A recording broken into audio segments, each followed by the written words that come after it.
ने ये हमको जो गाली देते थे लोग कि आपके खड़े रहने से सब बीजेपी का फायदा हो रहा है, मैं फिर से कह रहा हूं, हम तो थे ही नहीं वहां पर, तो कैसे जीत गई बीजेपी? क्या क्या अनाप शनाप बोलते थे हमारे बारे में, ये टीम वो टीम। अब जब वहां पर बीजेपी जीत गई, जिम्मेदार कौन है इसका? और दूसरी अहम बात यह है कि 10 साल की एंटी इनकम्बेंसी का फायदा कांग्रेस पार्टी को उठाना चाहिए था, मगर लगता यह है कि उनके इंटरनल डिफरेंसेस की वजह से उसका फायदा बीजेपी को हो गया। और तीसरी बात यह है कि बीजेपी को अगर आप जरा सा भी मौका देंगे इलेक्टोरल बैटल में तो बीजेपी उसका फायदा उठा लेती है। और आखिरी बात यह है कि 2024 के चुनाव के बाद भी, और पार्लियामेंट में मैंने कहा था कि जो लोग इसको कह रहे हैं कि ये बड़ी नफरत पे कामयाबी हो गई, मैं उस वक्त भी कहा था कि वो बात नहीं है। तो बीजेपी की ये कामयाबी को अब जो हो रही है अभी, इसके जिम्मेदार कौन है?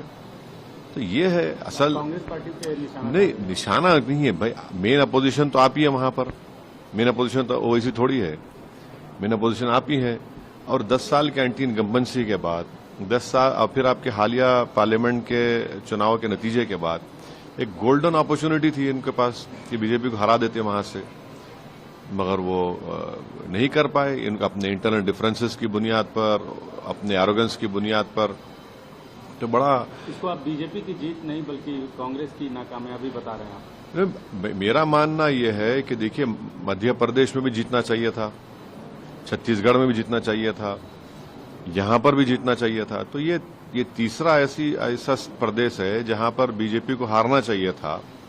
असेंबली इलेक्शन बीजेपी जीत गई, तो ये खुद एक बहुत बड़ा पैगाम देता है कि किस तरीके से क्या हो रहा है। तो जहां तक मेरा ताल्लुक है, हमारी पार्टी हम तो डिसाइड के नहीं लड़ेंगे, पर इतने बड़े लोग इस पार्टी के मुझसे भिजाए लोगों के आप चुनाव लड़िए, बोला नहीं लड़ेंगे हम चुनाव लड़ेंगे, अपनी तरीके से लड़ेंगे। तो ये तो ठीक नहीं हुआ, बिल्कुल ठीक नहीं हुआ। और 10 साल की एंटी इनकम्बेंसी और इनएफिशिएंसी इतनी ज्यादा थी वहां पर, तब भी फायदा नहीं उठा सकी कांग्रेस पार्टी से। कल प्रधानमंत्री और भारतीय जनता पार्टी के अध्यक्ष जेपी नड्डा ने भी कहा कि कांग्रेस ने वहां जातिवाद किया, ये किया, बहुत सारे बातें बोली। क्या आप उससे इत्तेफाक रखते हैं? कांग्रेस को खासतौर से निशाना? अब देखिए, जीतने के